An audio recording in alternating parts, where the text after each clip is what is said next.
Hi, my name is Cipriana Simerly, and I was placed at the James H. Quillen VA in Mountain Home, Tennessee. The James H. Quillen VA is one of 1,243 Veterans Administration facilities, which includes 170 VA medical centers and 1,063 outpatient facilities. Each year, the VA facilities serve approximately 9 million veterans and their families. The VA is dated back to March 3, 1865, which was authorized by Abraham Lincoln, that could only provide medical, long-term housing, and convalescent care for those who served as a Union Army troop or Navy volunteer. But these facilities were known as soldier or military homes and can only hold up to 300 patients at a time.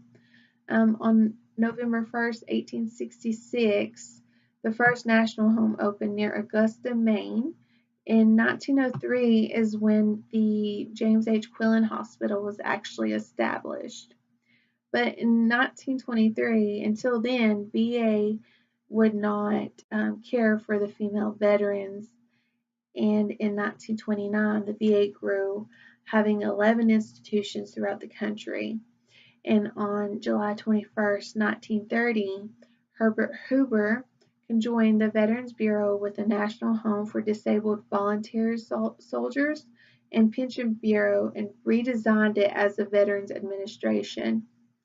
And in 1930, the VA was built up of only 45 hospitals, and by the end of 1945, the number skyrocketed with 97 facilities. The VA tries to honor American veterans by providing great care that improves their health and their well-being. Some of the services that are provided are even able to be used by family members. And the VA has a wide range of services, including medical care that includes hospital-based services and specialty medical services. And if the VA can't do it and you have a compensation with the VA, they will send you without the VA throughout the VA to find you care that you need. And that's one thing that I enjoy about the VA. They also have different benefit administration that helps veterans with compensation, pensions, insurance services, educational services, voc rehab, and there's so many more services out there that I didn't even know about before I started. One of them was called HUD Bash, and it is actually HUD for homeless veterans, and they are allowed to jump the line and be able to get that help that they need to get off the streets. And I find that amazing because no veteran, after what they've done or have served, should be homeless. The budget for the VA is $68 billion a year, but that includes taking care of our veterans plus the employees. And I feel like that's not enough money because sometimes veterans are turned away for care. And one of them that I feel that hurt my heart the most was finding out about some of the co-pays that some of the patients pay to be seen at the VA. They could go elsewhere, but they choose to stay with the VA.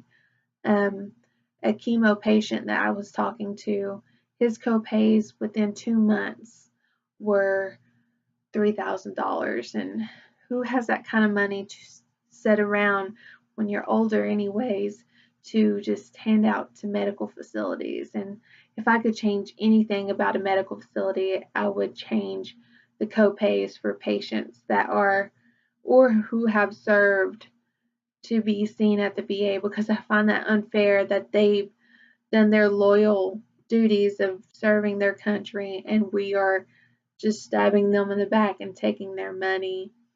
And I find it very unfair. The population of the VA are for the past and present veterans and their families. And what people don't see is that the VA is just not for veterans, it's also for their family members to be able to use. One thing that I enjoyed about the VA, being past military, I was in the Army, and I would always hear people saying that if you were in one branch, you weren't allowed to talk to the other branches, or we hated each other, and it's not true. Being able to work at the VA, you see patients and employees of different branches come together as one, and it's a family, and they just show each other support and give each other what they need to succeed in what they need. And I absolutely enjoy that because you do not see that in everyday life. And I feel like that's kind of what I needed to see to be able to see that things could be different if we all got along. And I grew a bond with that, and I enjoyed working at the community living center and listening to all their fun stories, because no story is ever the same when you're in the military. Every story is always different. And what stuck out to me the most was there was a veteran that is over there, and he's 103 years old and walks and talks with pride. He definitely is one of those that says no matter what, life is worth living for. And there's also a veteran over there that he was there when they found Hitler's body. And today he was telling me the story that Hitler's body wasn't the only one in there. Hitler's wife was also in there. And I was mesmerized by his story, so I went and looked it up. And long and behold, there it was. His wife was in the room with him, passed away. And I found that very interesting because I had never heard that before. And another story that I found interesting is there's so many prisoners of war over there. And one that stuck out to me the most is an old farmer. And he sits there and he goes, "Happy day, happy to be alive." And he's just one of those that shows proof that no matter what we go through, we should be happy that we're here.